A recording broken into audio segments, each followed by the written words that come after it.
Hey guys, I have just finished writing a post in a community that I'm a member of, which is basically orientated around financial advice for men under 35. So I don't often talk about money. I feel like doing that whole sort of money talk thing can be a bit snake oily. I like to talk about business. Business is practical, it's real, it's something I'm really, really good at.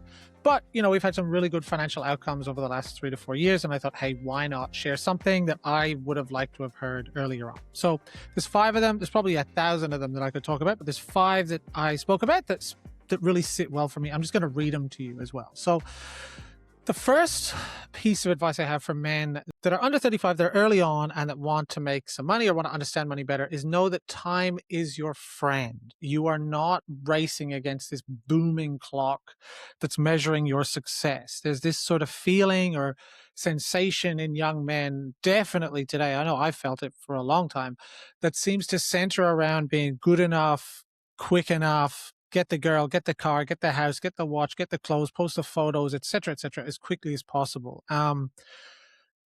Direction is more important than speed. There are plenty of people going fast in the wrong direction. So at this time of your life, when you are young, everything moves fast. So make sure that if you are going to move fast, for the love of God, move fast in the right direction.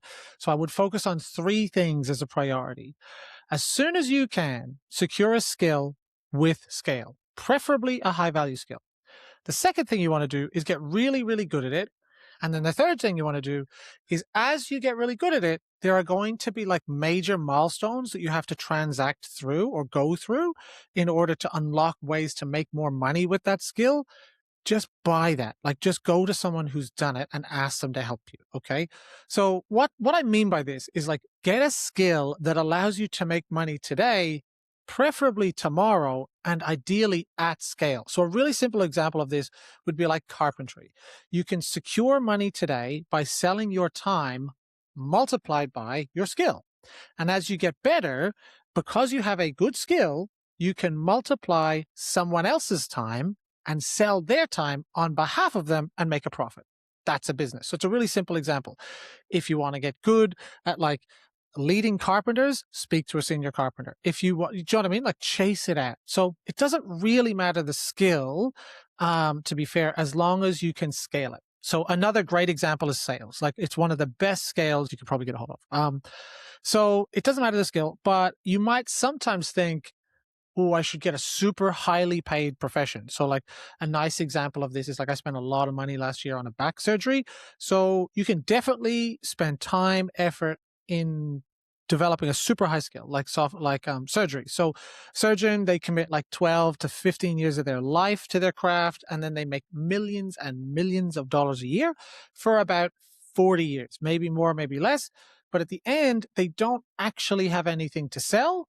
And for that 40 years, if they're not like cutting people open and fixing their back, like Dr. Paul Lucina was for me, they're going to have to sell that time and that skill for money. Now, they can reinvest that money and do all sorts of stuff, but it's very hard to scale surgery. It's very, very hard to scale it.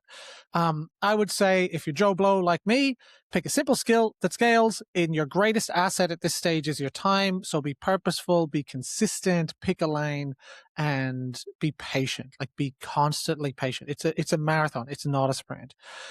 This first rule, if you can stick to it, it builds your earning engine. So if you develop it well and you nurture it over time, you get more and more horsepower that you can then reinvest or make more money with. Okay. The second skill. Okay. Now this one, it's going to sound maybe a bit silly, but hey, whatever. If you want to have lots of money, you must understand lots about money. Sounds simple, but simple and easy are not the same thing. So we live in a world where money is just a token which transfers value. That's all it is. Money is just a thing that we use to transfer value. If you have enough of these things, you can bring more value into your life in a bunch of different ways. Holidays, free time, toys, security, doesn't matter. These tokens that's just money. It's just a token to translate value. You sell your time and your skill, which is valuable, for these tokens. Don't think of money as something you have to spend. Don't think of it as something that's like representative of your worth. Think of it as a token that you can manipulate to bring value into your life. Now, what is the most valuable thing that you can do with this token is get that token to make you more tokens. That's it. You want the token to make you more tokens. So if we go back in time to when we didn't have money, we had chickens. You want your chicken to make you more chickens so that you can live on the eggs and occasionally eat a chicken from time to time. It's just the same. It's just money tokens. Like, it's just tokens, right? So one of my favorite expressions from a book called The Richest Man in Babylon is when he says, yeah, and like, this might not be PC, it's an old book, but he says, make money your slave and then make your children of your slaves as well. So make your money's fruit your fruit as well, and plant that fruit as well. So you're never going to be able to do that unless you understand how money works. You know, there's all these different words around money. When people refer to money, there's all these different types of words that people use. So like, there's like interest rates, revenue, profit, net profit, cost of goods sold, capital growth, margin lending, etc., etc., etc., etc. The list is endless, and sometimes they're even described in such ways. I sometimes think they describe them to confuse you, you know. And there's people in this world who have like an encyclopedia of this language just in their head, and you need to get a hold of that language in how it is relevant to you. You will never master money without knowing these and many, many other terms. Be okay with not knowing and just go find out. No one expects you to be a financial genius. Don't sit there and pretend you know what margin lending is if you don't, because it's something you definitely want to understand before you go doing it. You don't have to be a financial genius. Ask for the answer. And if you don't understand the answer that someone gives you, just say, hey, I don't really understand that. Can you explain it a bit simpler for me, please? Like, really simply. The confidence and certainty you can get by understanding the basics of money will set you up for life. Now, I see this in business all the time. I see business owners all the time. Like, that's literally the thing that I spend my life doing, is helping business owners scale their business into assets that make them money without them. People come to us, they're doing a couple of $1 million. They don't know the difference between gross profit, net profit, you know, markup and margin, all this sort of stuff. And they've gone too far and they're kind of embarrassed to ask about it. So we always kind of make it not a thing, of course. But yeah, just work it out. Like, and we have access to more information now than ever. Like, ChatGPT is the best thing ever. You can get the answers. So if you want to have lots of money, you must understand lots about money. The third thing is, debt is the best and worst decision of your life. Okay. I have a rule with debt now that I didn't always have. So I've spent money very stupidly, or I've transacted my tokens in a way that made me have a net loss of total tokens. And the rule I now have is I only borrow money for things that make me more money or are going to be worth more money over time. So I don't borrow money for cars. I don't do it for jewelry, not holidays. I don't put fucking big fancy dinners on credit cards, none of that crap. You do not have the right to have those things when you are early on in your financial journey, as you don't have mastery over your money. You will have them. Relax. You'll have the holidays, you'll have the cars, you'll have whatever you want, if you take the time to be patient with it. If you have respect for money and you build a relationship with money in such a way that you allow your tokens to make you more tokens. So remember this, right?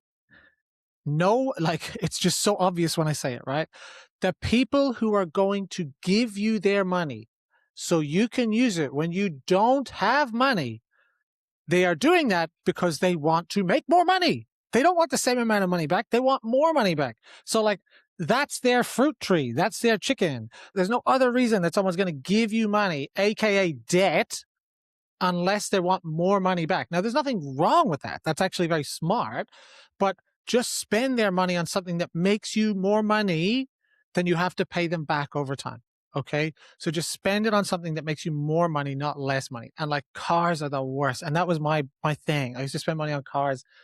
Oh, it was so dumb. Like, you're literally losing like 100 grand, not to mention luxury car tax and all that sort of stuff. You just lose the money straight away.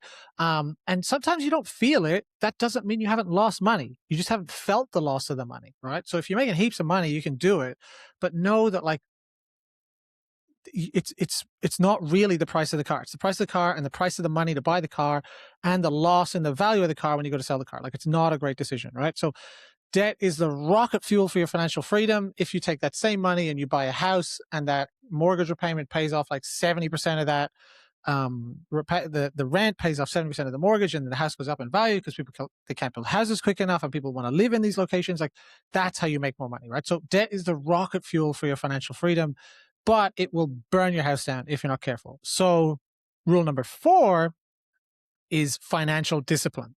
Financial discipline is the pathway to financial freedom in almost every area of your life. Well, basically every area of your life. Discipline is freedom, okay? It sounds like an oxymoron, but discipline is freedom, okay? If you have discipline with your food, you can actually eat whatever the fuck you want. If you have discipline in your relationships, you will foster relationships that flourish and grow with you freely, ones that you don't have to control, ones that will not control you, right? So understanding that if you have discipline with your money, you will be financially free. And that doesn't mean you're going to have billions and trillions of dollars, but you will be free financially. If you are disciplined with your money, you will be free of financial burdens. To what degree of freedom you achieve is really just dependent on the lifestyle and goals you set and the money that you can generate from rule 1, which is obviously your skill that can scale. And, for how long you want that, right? So remember, the goal is not to die with all the money in the world, right? That's not what we want to do. We don't just want to sit on this pile of money like Scrooge McDuck. We want to, your financial freedom is achieved when you can reliably generate income independently of selling your time or skills through one or more multiple highly resilient assets. Maybe that asset is a share portfolio. Maybe that asset is a commercial property. Maybe it's a business, whatever, right? You want to have as much money or tokens, financial tokens, freedom tokens acquired so that you can generate an income independently of the selling of your time or skills through a resilient asset class. Your money is so stable and large that it produces more money for you than you need to live in your desired lifestyle. Okay. And then lastly, number 5, we had a brush with this today. Like, we have people apply to work with us in our firm all the time. And some of them are complete shitbags. Like, some of them are just the worst people in the world. And we had one of those guys today. He was basically, to give you an example, he said, I just want dumb clients who want to pay me money. That was I could show you the transcript. That's actually what he said. So we politely said, go fuck yourself. And we're not working with you. Just nonsense, right? So, the number 5 rule is, if it smells like dog shit, then it's probably dog shit, right? So, like, just trust your gut. So the gift we have today that other generations did not have is we have incredible proximity to one another. So it is not hard to find someone anymore. And we have almost infinite access to knowledge. Like, it's absurd, right? I can pretty much get access to whatever information I want. We live in the information age. It's not information, right? This is such a huge advantage. It means we can learn really, really quickly. And also, in order to try and sell something or add value to someone else so that we can transact tokens of freedom, money, I don't have to drive around the country and offer it to people manually. I can just set this entire function up automatically from home. So to give you an example, there was a time when if someone wanted to sell an answering machine, they had to drive around the country, walk into a business, hope someone was there, hope they had free time, plug in their phone, wait for someone to call, show the business owner that it captured the phone call, and then get fucking fried to a crisp walking from business to business, right? The most they're going to sell is like 5 sales a day. Now it just happens automatically. Your phone just has it, right?